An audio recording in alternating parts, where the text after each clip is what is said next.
Welcome to SM Tech World. Today we are going to solve the LeetCode problem named merge to sorted list.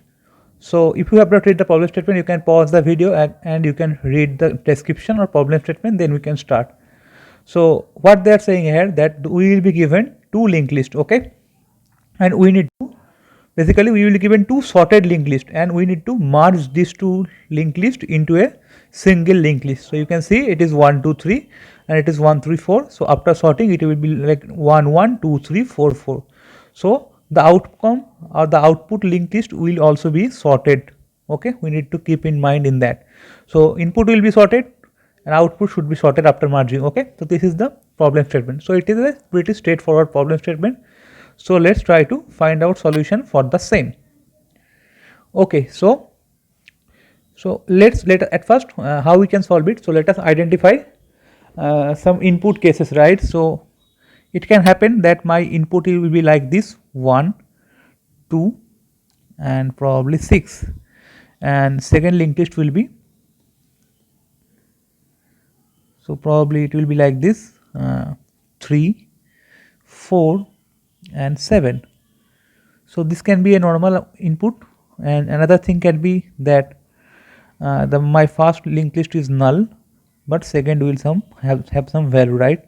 This can be one possible input, and third can be that in the first one we will have some value, but second one is null, right? In that case we can directly return this, and in this case we can directly return this when the second linked list is null. Okay, and another thing can be also like this, that the first one we can have like this 1 2 3, and in the second we can have 4 5 6. So that means, so we don't need to compare anything here because all the here the 4 is greater than all these three value, right? So this can be another type of input. So I think we can identify this type of 4 types of input we need to consider while designing our solution. Okay, so how we can do that? So we need to use this sorted property, right? So they are saying that our linked list, input linked list will be sorted. Okay, so using this sorted property we can solve it in order of n time or linear time. Okay, we don't need nested for loops and all. Using this sorted property we can solve it in linear time, and frankly speaking this question is very much relevant for various interviews. So in fact I faced it in couple of companies like McAfee and Microsoft. So let's try to see the solution. So let's take the input once again. So suppose my first one is 1 4 and 6, and let's take the second one also, and second one is 2 3 and 7. Okay, so these are my two linked lists. Just consider this. So at first I will take one blank linked list node because I need to return the new head, right? So I will take one blank head, and now I know that sorted. That means if I took this one and if I took this one and if I compare which one is minimum, I am going to add that first in our final list. I don't need to check 4 and 6 because those will be always larger than the 1, right? So this is the thing that we need to consider while designing our solution. We should reuse that sorted property, right? It's sorted means we should consider the first element and first element only. We don't need to check other remaining elements. Okay, so I will check between 1 and 2, and I will take one pointer for each one. So currently it is pointing here, and similarly it is pointing here initially, right? So I will compare 1 and 2. Okay, after comparing 1 and 2 I can see 1 is smaller, so I will add 1 first. Okay, and then I will going to move that pointer to 4 because I already considered 1, and here pointer is still in 2, right? Now again I will compare 2 and 4. Here I can see 2 is smaller, so I will add 2 in my final list. Okay, and since we consider 2 here, we need to move this pointer to the next one, right? So next one is 7. Now I will compare between 4 and 7, and I can see 4 is, and I can see the 4 is smaller, right? So we are going to add 4 in next. Now again I will move it to 6. Sorry, it's my mistake. So it should be 3 instead of 4, right? And pointer will be there here only, right? Here. with 4, and this pointer will be moved to 3.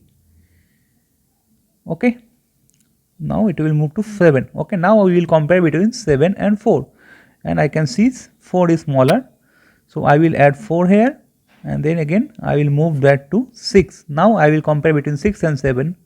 Okay, so I can see 6 is smaller, so I am going to add that, and at the end we are going to add 7 and then null. Okay, so using this approach we can solve it in linear time. So basically I need two pointer, one pointer for the first list and second pointer for the second list, and I will just compare two values, the first value, and whichever is smaller I am going to add that in my final list, and I will move the pointer to the next location or next node. Okay, so using this approach we can easily solve it. So let's quickly see the code for the same, that will surely give you much better understanding. So I already solved it using Java, so let's look into that. So you can see that what we are doing here, we are checking this edge condition, right? If both are null, then we can return null, fine. And we are also checking that if the first one is null, then we don't need to write any logic, right? We can directly return L2. Similarly, if L2 is null, then we can directly return the first one, right?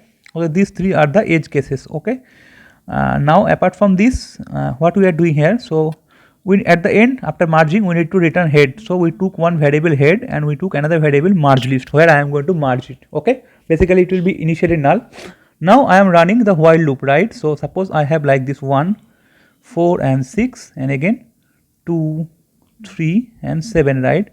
So one pointer is, so L1 at first I will pick this 2 and I will compare this 1 and 2, right? And initially my head will be null, right? So I am initializing my L1 with L1 if L1 is smaller, else I am initializing with L2, right? So this is just if else condition, right? Whichever is smaller I am going to put that into the head initially. Okay, I am going to move the pointer to the next, right? So here we are doing L1.L1.next. Okay, since 1 is smaller here, correct?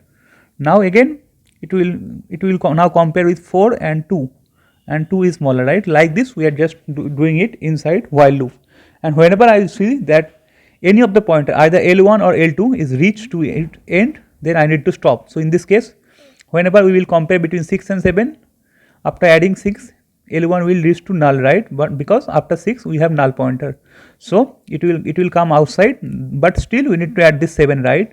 For that we are checking this logic, right? So if I see that my L2 is still not null, that means L2 is still pointing to 7, I am going to add that at the end, right? So we are just add this to if condition.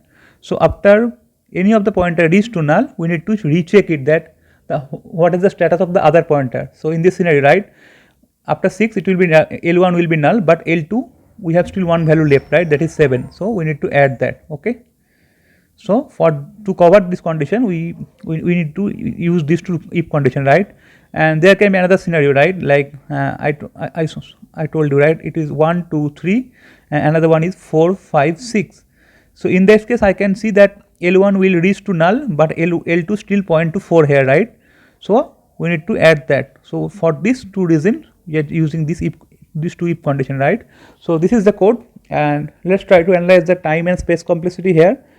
And you can see that we are using only one single while loop, so time complexity will be obviously in linear time or order of n time. Okay, and in case of space, yeah, we are using extra space, but that size will be again order of n, right?